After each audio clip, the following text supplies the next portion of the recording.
So nange nensalawo neŋŋamba nti engeri gye ate akulembera nga ate muyimbi munnange lwaki muleka abonebone yekka, lwaki muleka ebivulu bye ye babisaleko nga ye tayimba ate nze nennyimba. Kyetaaga mu palamenti tubeereyo bangi mpanike omukono mbagambe lwaki Kyagulanyi tayimba ate ng'abalala bayimba, naye engeri gy'abeerayo yekka teriyo omuntu n'omu asobola mutaasa. Ndabira ddala nga nti nze ndi lwedde okugoberera amateeka gonna, naye ng'ate nze siri musajja mutiitiizi kubanga siremererwangako era nkugamba ebyafaayo byange nti nze kuva buto nga ndi muwanguzi. So kino nzizeemu nga ndabira ddala wano wennyini ewali obuwanguzi bwange, kubanga bano bavubuka bannange bonna tebalina ssente. Bino tebiriiko nti oba gundi alina ssente oba gundi alina ki, wabula busobozi n'abantu bakukkiririzaamu. Abantu bakkiriza mu Kalifa Aganaga kubanga nvuddeyo nga teri ankutteko, siri mwana mugagga, siva mu famire ki siva mu famire ki, nenfuuka Kalifa. So bavubuka bannange era bali mu people power beera bajja kumpagira bagambe nti yoyo omuntu omutuufu asaanira ekifo kubanga bwe biba bipapula era tubirina. Tewaliwo agenda kuleeta bipapula nga binzinga n'abinzi ebyo bwe biba nti busobozi experience okubeera mu bantu. I'm a good public speaker, I'm ambitious and self-driven, I'm a people person, I'm a good communicator. So ndabira ddala nga nti guno omulimu ngusobolera ddala. Lwaki abavubuka tubonaabonanga nga ate waliwo omuntu atukoze eki, alina okutukiikirira, alina okutwogerera, alina okutwalira obubaka bwaffe naye tetumulaba. So nendaba nga abavubuka balekeddwa bbali. Neŋŋamba kanzije nkiikirira abavubuka kubanga tewaliwo nkolagana ya mukulembeze ne bakulembera. Kitegeeza akola bibye birala ne bano bakulembera bali mu nnaku yaabwe ki ndala. Nti nno bwe twakitegedde nti nno kati abadde MP ensonga lwaki luli bw'abadde nga ye MP tubadde tetwesimba ku bwa MP okumufaanana oba okumukoppa. Nekino ekya MP wakivuddeko nagenda ku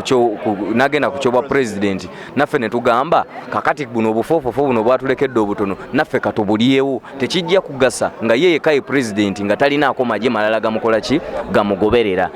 Mu palamenti eyo zibeera numbers nti president newe libateeka nga twagala likyuke terigenda kukyuka nga tetulina numbers. So yeetaaga abeere president ng'ate nga ne mu palamenti nayo alina numbers. Oli ku munesaazi no gwe mukutu gondabirako Dambarek amanya gange era nga wentudde wano ndi kamocha ku budde buno ku kitebe kya people power era nga bw'otunula ku saidi yange wano eno ntudde n'omwana mulenzi muvubuka nvuumuulo azze okukiikirira abantu b'e Lubaga abasinga mumanyi nga Kalifa Aganaga naye nga amanya tugenda gamanya agali ku ballot paper agatubuulira. Alright, katwogereko ne Kalifa tubuulire ekimuleese wano manya agali ku ballot paper biki byalaba bitateredde Lubaga byonna byonna bye tugenda okunyumya ku Kalifa nsanyusa okukulaba. Nange bwe nsanyusa okubalaba amanya n'eddoboozi bampita Kalifa Aganaga ate ge mugenda okusanga wali ku ballot paper amanya ganaga asoma ebitabo bampita mu Kibi Sadaati ndi musajja Muganda era nga ndi musajja Musiraamu okuva e Kabowa Lubaga South. Kalifa right awe tusooka otubuulire ki ekikujja mu music nojja mu politics tiyagasi mbooko music mbeera wali eri just kuba abantu muziki abantu ne basasula ki ekikuleese eno? Njagala nkugambe nti nno gwe kyogamba mbu wali tubeera mu kusanyuka struggle gye mpiseemu mweno Uganda eri very disorganized ekulemberwa abakulembeze abataagala kuvaako gye mpiseemu okufuuka Kalifa Aganaga esinga nono tiyaggaasa okusiiwa okitegeera cause mu kukyalo kyange Lubaga oba Lubaga tuli abavubuka bangi batuzaala abavubuka bangi era twakula bangi naye abalinga Kalifa tuli batono nnyo. Kitegeeza nti struggle nnene nnyo omwana okugiyitamu okufuuka nga Kalifa yensonga lwaki ntuuka nenvayo neŋŋamba waliwo bavubuka bannange nnyo ababonaabona abatasobola kufuna chance nga Kalifa oba kubeeramu ebyo birungi nga Kalifa oba kuvuga motoka nga Kalifa naye ng'ate gavumenti erina ekintu ekyosobola obbateerawo waliwo embeera gyeyinza obbateerawo nabo ne beeyagala wadde tebaasoma wadde oba si baana b'abagagga oba wadde tebabeera eri mu bifo by'abagagga naye nga waliwo embeera gye basobola obbateerawo nabo ne bakulaakulana ne babeera mu bulamu oba ne babeera mu Uganda ng'Abannayuganda abalala. Kyekinzijja mu music nzijje ntase bavubuka bannanga abalala abatasobola kubeera nga nze abatalina chance kale abatalina kitone. Bw'oyogera ensonga yo eri clear nnyo omuntu bagira bagiwulira nti ekikuleese kyakutaasa bavubuka banna batalina mukisa kubeera nga ggwe. Lwaki olonze people power mu bintu byonna weyandisinzidde okwesimba lwaki olonze people power? Nonze people power olw'ensonga nti nno eno time y'abavubuka ate mu people power ndaba abavubuka bannange boogera olulimi lwenjogera boogera eddiini gye njogera boogera olulimi lwentegeera bambala kala gye njagala bambala kala gye ntegeera so bwe ndaba nga ndi ne bavubuka bannange bagamba obeera n'abagagga bana mubeera abagagga bataano oba n'abaavu bana mubeera abaavu bameka bataano kati nange ne ŋŋamba lwaki muŋŋamba ŋŋenda eri mu gurupu y'abaavu n'endeke n'ey'abagagga okitegeera so nange nensalawo neŋŋamba nti engeri gye ate akulembera nga ate muyimbi munnange lwaki muleka abonebone yekka lwaki muleka ebivulu bye ye babisaleko nga ye tayimba ate nze nennyimba kyetaga mu palamenti tubeereyo bangi mpanike omukono mbagambe lwaki Kyagulanyi tayimba ate ng'abalala bayimba naye engeri gy'abeerayo yekka teriyo omuntu n'omu asobola mutaasa ya Khalifa okusinziira nti okomezaawo empapula zo olwaleero kitegeeza oli ready okufesinga competition oba akakuŋŋunta ka people power akakuŋŋunta kano Lubaga by the way emu ku constituency zirimu aba MP abangi oba abaagala okwesimbawo ku MP abangi singa kibaawo n'otawangula oba n'otayitamu kikyozzaako onadde mabegawo oyo anaabawangudde oba ogendagenda nga independent ffe tuli bawanguzi era nze bukyaŋŋankula ebintu byange ozze obiraba nze mu senior 6 yange nali one of the best students mu ggwanga era gavumenti eno nempaka koosi ak'ekisiru okitegeera tekaali nafuna 24 nafuna 24 naye ate omanyi kakoosi ke bampa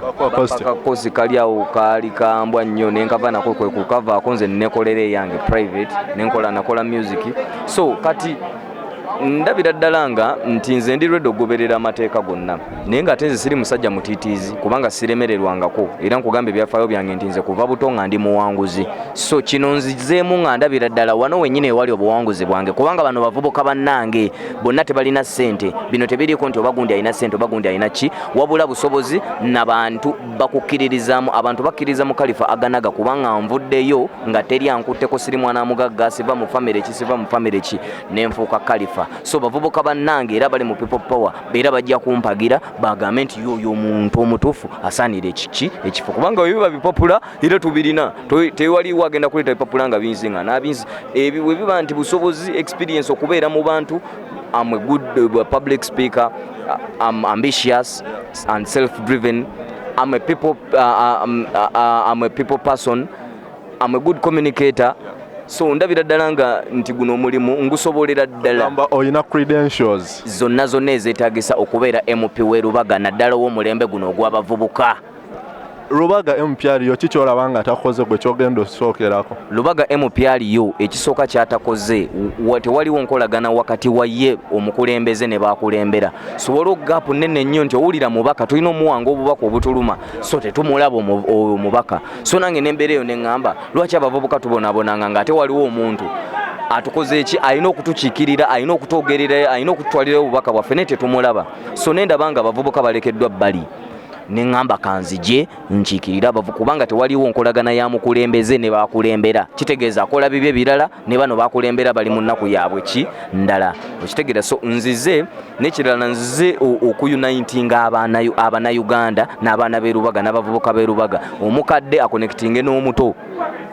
omukulu akonekitinge n'omuto omwavu akonekitinge n'omugagga eno gaapu eriwo wakati w'omugagga n'omwavu eveewo kino kibeerenga ebweru teriyo nti ono omugagga ono omwavu ekikulu eky'obugagga bulamu era bagamba maama laba oli oyo is very strong is healthy abazungu kye bayita obugagga naye wano obugagga mbu oli wala kuba avuga mu motoka ali mu motoka emira mpeke ng'ogamba mbu oyo mugagga biki ng'omwintrustinga ng'omuwa akalulu ebintu bye bya kigagga tasobola kumanya nti abantu banywa ne kyayi nga temuli sukaali tasobola ne kati Khalifa nze nsobola okukimanya kubanga natandika ntambuza bigere okufuuka Khalifa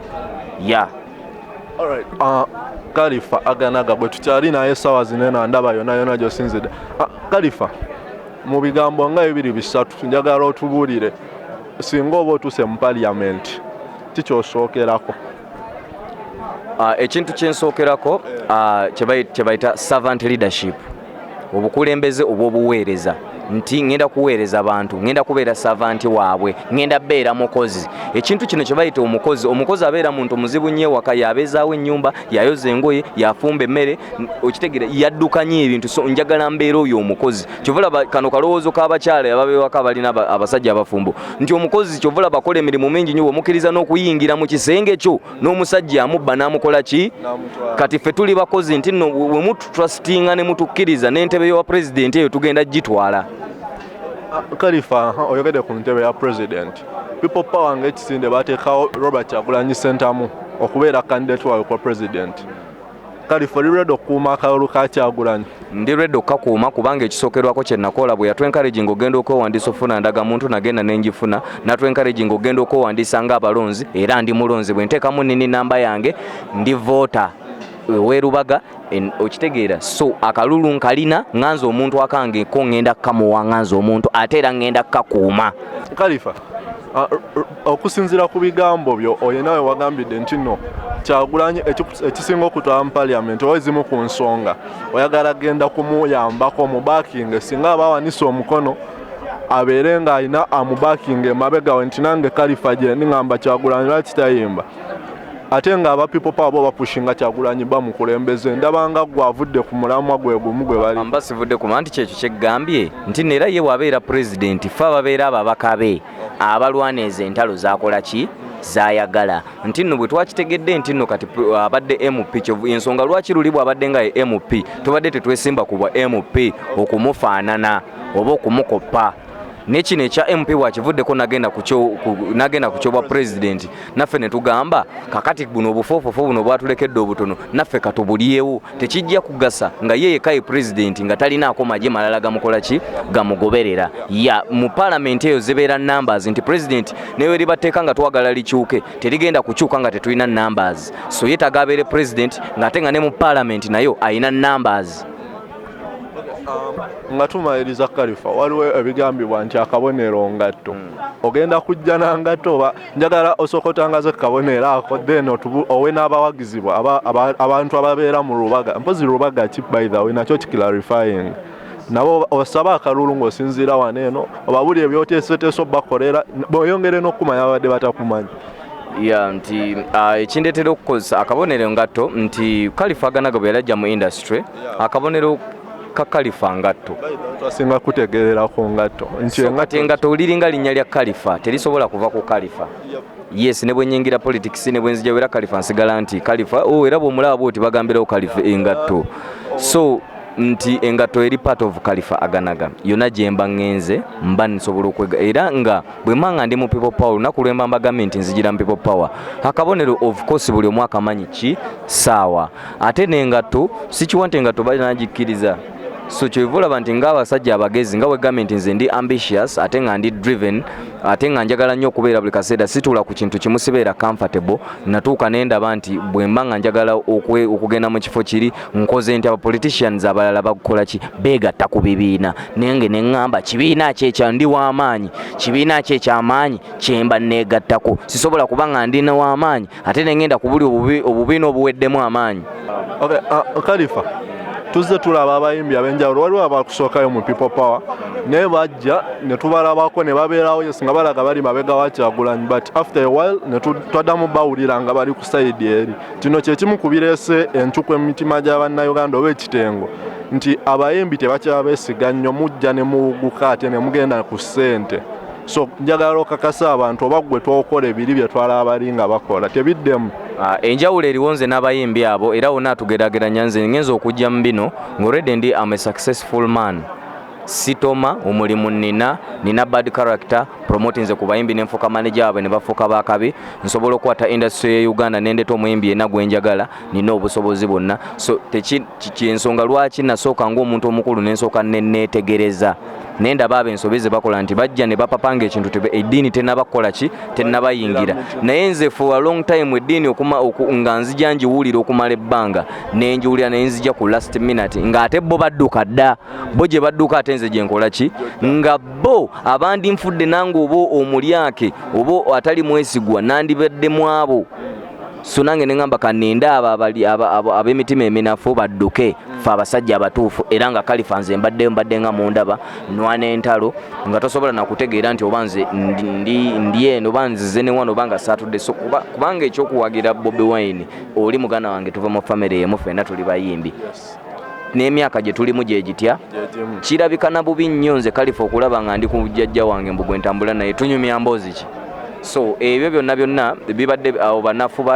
balemererwa tebali successful nze ng'omuntu agoberera Kyagulanyi nasooka mugoberera mu ngeri gye yali successful ng'azimbye beach azimbye ennyumba azimbye akoze studio firebase nange ng'omuntu ng'omuyimbi bwe najja mu music era ebyo bye nagoberera nange era byonna ebintu ebyo mbikoze nga ngoberera Bobi Wine nga bwagiza abikola ki Bad Character Studio ngikoze ebinyumba tuzizimbyeko ate ne music era mukubye nga bwamukoze eki so sizze mu kino mbu noonya ninawe neewogoma bampe ssente oba kibuli kimu mbadde nkirina mbadde ndi successful wabula nzize okwegatta with the cause eriwo nti kinnuma okubeera nga ndi muvubuka ng'ate nabo baali bavubuka abaliko bye biseera bye bayingiramu nga bavubuka nze bwensirika oba nendoba mbandabira nga ndobedde mu future yange ng'omuvubuka. Khalifa nga tumaliriza omuntu gwe tugambye nti role model we era za ku inspiring bintu bingi Robert Kyagulanyi Ssentamu Bobi Wine bwe yayingira mu parliament ya music alete yatusuulirira ffe abawagizi be yasigala music yakyamutuwa shows zikolebwa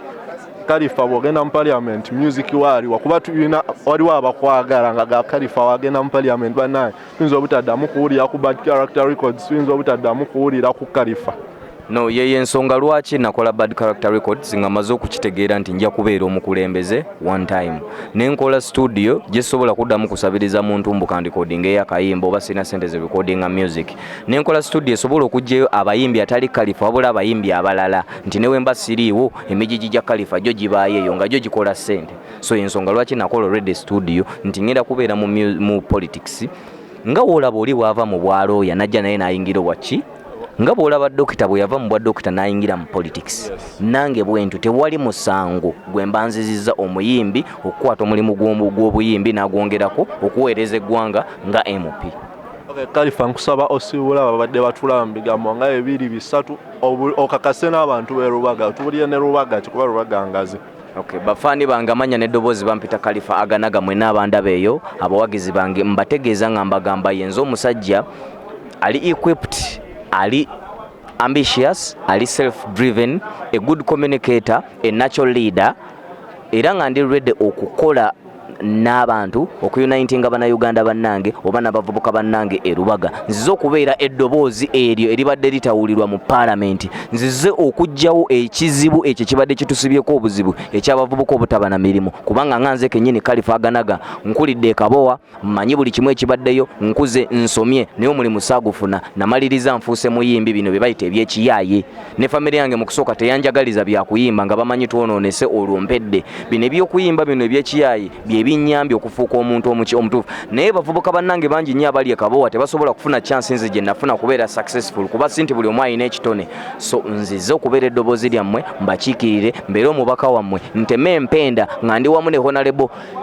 Robert Kyagulanyi nga tugenda kumuwagira era nga tugenda kumusukuma 2021 oba kalulu ka kikaaki oba ya scientific oba simanya nani scientific byonna bye baleeta tugenda kubeera wanguzi era tugenda kumuwagira nange Khalifa Aganaga mu kibisarati okuva e Rubaga Bad Character ngenda kumuwagira ngenda kubeera naye nga nange ngenda kwesimbawo naki Rubaga North Rubaga South tugenda kubeera Rubaga South twagala kujjayo Honorable Katolo Bwama nti si kumujjayo mu mbeera nti lwakuba tetumwagaliza wabula ekifo ekyo bwe yakiryanga omuyimbi nange kyansanyusa so nange ne ŋŋamba lwaki ate ekifo ekyo kiva ate muyimbi ne kidda ate muntu omulala omuyimbi omuto oli omukulu abaddewo nze omuto kanzije ensobi zaakoze nzije nzitereze wakyamizza nkole ki we basiize kazambi nsiigewo kalangi. Alright, tuyanzanyo tubadde ne Khalifa Aganaga era nga tubadde twogeramu ajja ku kifo ky'omubaka Rubaga South agenda kubanga ballot paper abagambye amanya mu kibisa dati ge manya gakozesa era nga tulika mocha wane Dambarige manya gange mwebale nnyo mwebale ddala mwebaza nnyo ya mweraba.